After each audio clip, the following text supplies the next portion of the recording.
Verdun, France, June 1917. The morning air is razor thin, the kind that bites your lungs before you even reach altitude. The world below is a patchwork of craters and smoke. Machine gun chatter echoes faintly from the trenches.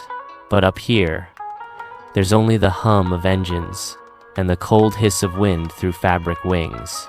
3 German Albatros DVs patrol lazily above the front, their pilots confident, almost bored. They've owned this stretch of sky for months.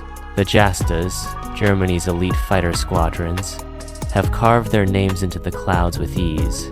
Then, on the horizon, they spot something odd. A stubby little biplane, wobbling in the air like a drunk gull. Its nose looks too short. Its tail jitters with every gust. The Germans exchange grins over their shoulder, signals this must be one of the British experiments. Another failed toy from the Royal Flying Corps. Ein fliegende Badawane. One of them laughs into his throat mic. A flying bathtub. They dive. The British pilot, barely visible beneath his leather helmet and goggles, seems unaware. The German leader lines up the shot, the Albatros's twin Spandau machine guns chattering to life. Bullets rake across the British plane's wings, and then something impossible happens. The flying bathtub flips, not in a graceful arc, but in a twitch, a violent, instantaneous roll. Before the German can even blink, the British fighter is behind him. A quick burst from 2 synchronized Vickers guns. The Albatros shudders. Smoke.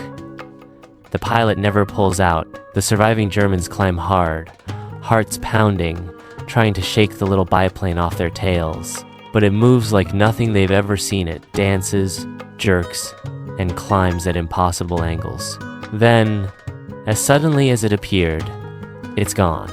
The Germans return to base that evening silent. The mechanics notice the pale faces, the unlit cigarettes. No one laughs about the bathtub anymore, because it wasn't just luck. It was something new, something deadly. The British called it the Sopwith Camel, and within months, it would dominate the skies over France, turning ridicule into terror, and pilots into legends. Farnborough Aerodrome, England. Late 1916. The first prototypes of the Sopwith Camel F. One sit awkwardly on the grass, small, round-nosed, and utterly unimpressive. It looks almost like a toy compared to the sleek French Nieuports or the shark-like German Albatros.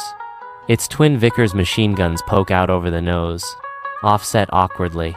The airframe looks too compact to survive a rough landing, let alone a dogfight.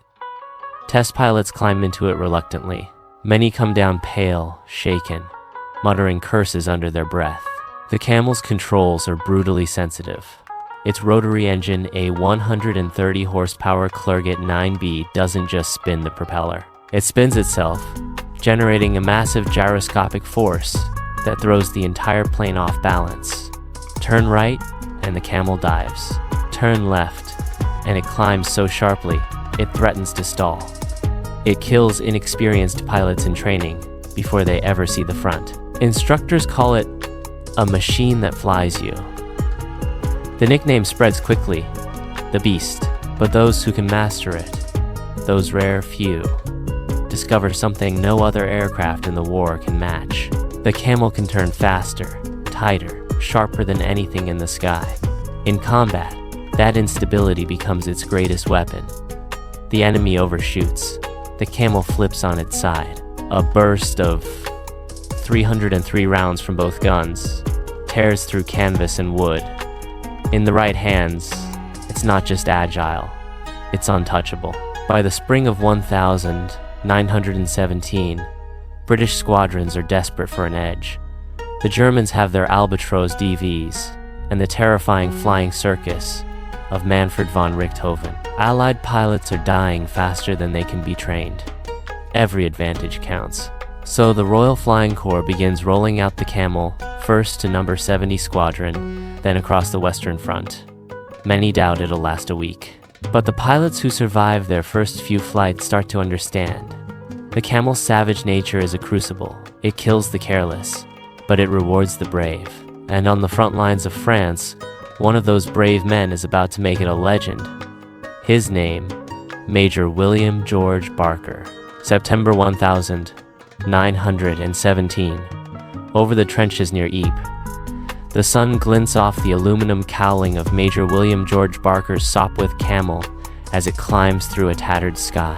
The air smells of burnt oil and cordite, the horizon blurred by the brown haze of war. Below, the Somme snakes through mud and ruin, above vultures with crosses on their wings. Barker checks his altimeter. 8,000 feet, then he spots them. 3 German albatros, DVs, cutting across his path in perfect formation, scarlet noses gleaming. They don't see him yet. He pushes the stick forward. The camel drops into a shallow dive. The Clerget engine screams. You can almost feel the torque wrenching the machine to one side, threatening to flip it over. But Barker rides it like a stallion, his gloved hands steady, his boots braced on the rudder bar. He fires. 2-second burst. Traces tear through the clouds, slicing one albatross in half. The second German rolls to engage, diving beneath the camel. But Barker's plane, that flying bathtub everyone once mocked, whips around in a brutal right-hand turn, cutting across his tail in less than 3 seconds. The German pilot never even finishes his turn. Barker pulls up hard, chest straining against the harness.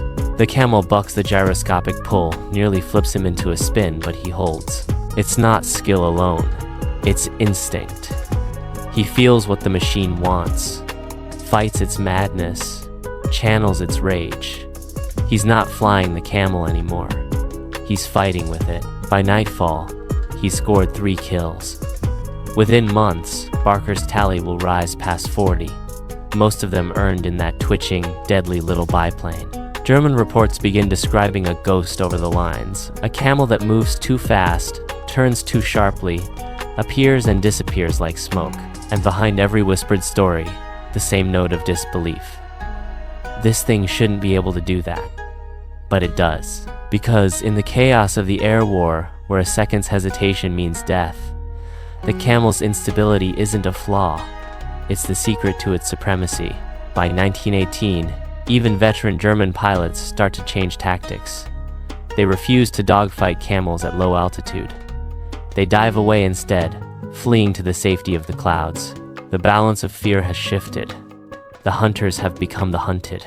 And yet, the war in the skies isn't done testing the camel or the men who fly it, because soon, the Germans will unleash their own evolution. The Fokker D7, the most advanced fighter of the war, and the stage is set for one final reckoning in the skies over France. July 1918, Western Front, near Cambrai. The morning sky is smeared with low clouds, pale light struggling through smoke and cordite. A dozen Sopwith Camels of 85 Squadron climb into formation, engines rattling like angry hives. Among them veterans, survivors, and men who have seen far too much of war at 20 years old. Below, the Germans are massing for what could be their final push. Above them, the air hums with an invisible storm reconnaissance craft, interceptors, bombers, and killers hunting killers. And somewhere up there, waiting, is Germany's answer to the camel, the Fokker D7. When the first Fokkers appear through the mist, they look nothing like the albatros. Broad wings, sleek fuselage, a climbing rate that makes jaws drop. The Germans have finally built a machine that can rival, maybe even outclass, the British camel. The first clash is brutal. The Fokkers dive from the sun, their twin Spandaus shredding the lead camel. The wreck tumbles through, the clouds gone. Barker, now a major and squadron commander, rallies his men. "Stay low, keep tight," he shouts into the wind. He pushes the throttle to the stops. The Clerget roars, coughing black smoke.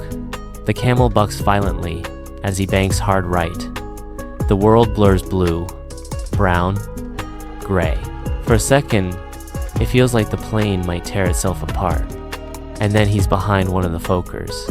He squeezes the trigger short, measured bursts. The tracers, walk across the German's tail, puncturing fuel lines and wood. The Fokker bursts into flame. Barker doesn't even celebrate. There's no time. Another German drops on him from above. He jerks the stick, the camel spins, tumbles, then miraculously rights itself just feet above the mud. To anyone else, it would be suicide.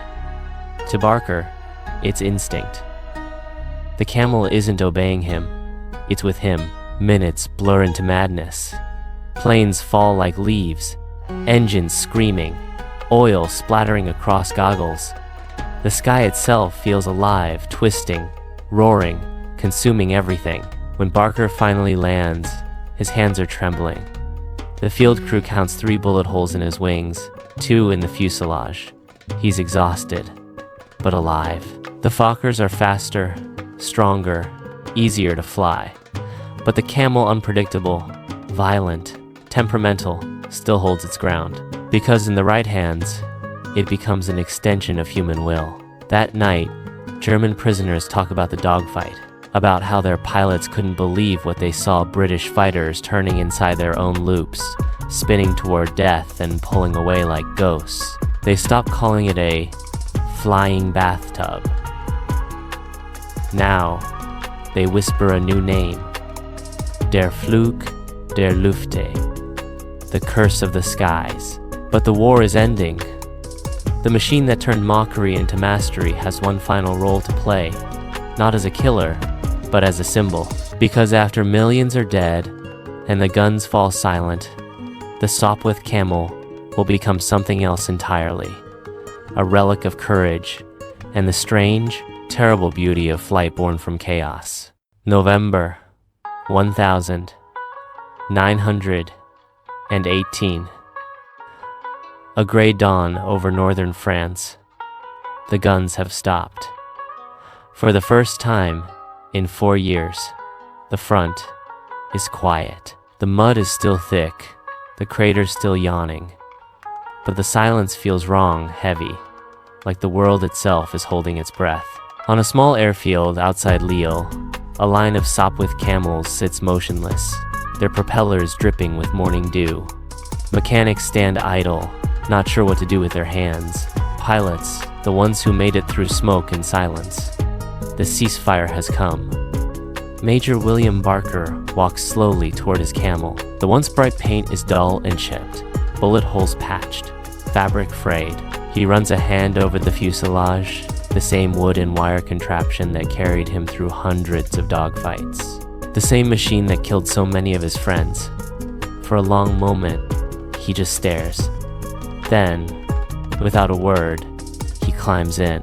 The mechanics shout after him, but he doesn't hear. The propeller roars to life, coughing blue smoke into the damp air. The little plane lurches forward, bouncing along the makeshift runway. And then it's airborne. The camel climbs steadily, slicing through the mist, until the ground disappears. From up here, the scars of war blur together. Trenches, towns, forests burned to black stubble. It's quiet. Too quiet. Barker banks gently, feeling the torque of the engine tug at the wings. The camel wobbles, just like it always did. It's alive, untamed, beautiful. He remembers Verdun, the Germans laughing. He remembers Ypres, the first kills. He remembers every name he carved onto the side of his plane, every friend who never came back. The camel had outflown death, again and again, and now it outlives the war. Below him, men begin gathering in the field, pointing up. Someone says it aloud, almost in disbelief. He's flying the old bathtub again. They watch as Barker rolls the plane once, twice lazy, defiant loops against a pale November sky. Not for show, not for victory, but for memory.